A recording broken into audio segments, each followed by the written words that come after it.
Sim Update 5 finally stops us from fighting the sim and let us actually fly.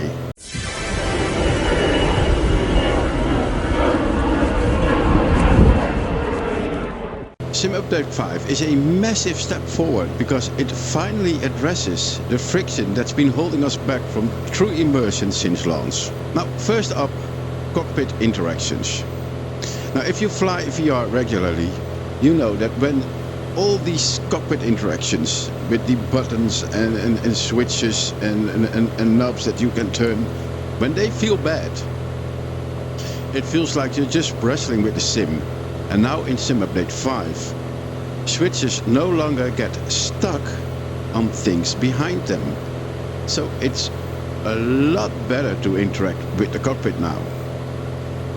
And I've noticed I'm spending way less time fumbling with click points and more time just enjoying the flight. Now next, that is the EFB. Now the EFB finally received the attention it needed. Sim Update 5 corrected the actual ratio, the size of the EFB in VR. First it was huge, was in your face, you couldn't resize it. Now you still can resize it, but it has the correct size. So now you have a correct, perfectly sized tablet, EFB tablet in VR. And they are now, the positions are now saved separately from where you put them in normal monitor mode in 2D. So that's separately. And they will stay exactly where you left them for your next flight. And that is a huge improvement because we can now easily interact with the EFB. Even the interactions with the EFB have been optimized. So let me know in a comment, will you use the EFB in VR more often? Or do you plan to use other software or third-party software like the all-in-one tablet for your VR flights? Let me know in a comment below. A quick heads up for anyone flying in VR. If you've been thinking about upgrading your headset, Pimax is currently running a discount on the Crystal Super QLED. It drops from $17.99 to $15.99. And you can get an extra 2% off with my code 30SIM. If you're serious about PC VR, the clarity on the Pimax Crystal Super is next level. And this is really a good moment to upgrade if you've been thinking about it. Alright, back to Sim Update 5 improvements, because the next one, that one is huge. Now the third improvement is that with Sim Update 5, Microsoft have made the sim more VR beginner friendly. And while all these technical fixes that we get in this update are great for us veterans or VR veterans, Sim Update 5 also addresses the biggest hurdle for people who haven't even tried VR yet, and that is the barrier to entry. You can now use a normal game controller to interact with the cockpit in VR. And honestly, that is a really nice change.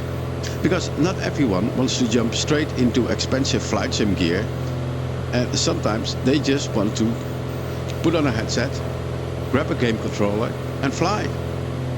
And this makes VR a lot easier for new players to get into, which is great for the whole community. Because the more people are flying in VR, the more attention VR gets from the developers and from Asobo. Item number 4, an improvement number 4. And that has all to do with the VR beginner friendly. Because now there's one more addition in Sim Update 5. And that is much bigger than people realize. And that is PS VR2 support for PlayStation 5. PlayStation VR 2 support is a really big moment for the whole VR flight sim community. Because until now VR flying mostly required an expensive PC, a lot of tweaking to get it working properly. But with PlayStation 5 and PSVR 2, a lot more people can now jump into flying VR, and that's good for everyone. Like I said in the last point, the more VR players means more focus from the developers, better VR support, and a bigger future for VR flight simulation overall.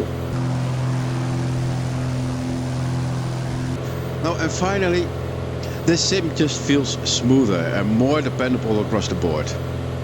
And for all you mid-range PC users out there, the biggest win is the fix for the memory corruption and crashes occurring when using FSR frame generations and switching out of VR back to 2D or into VR, because they've also optimized how the game switches into VR to avoid excessive memory usage. I know there's still room to improve, but this is absolutely a major step in the right direction. And honestly, this update makes me generally excited for the future of VR in Microsoft Flight Simulator 2024. Now, you all have been flying with Sim Update 5 for the last couple of days. Now let me know in a comment below, what is the biggest improvement you encountered for VR or the sim overall? Don't forget to like and subscribe to the channel, and I will see you in the next video. Bye for now, this was Mike, Sim, and take care. Check the mic and make sure it sound right, boys.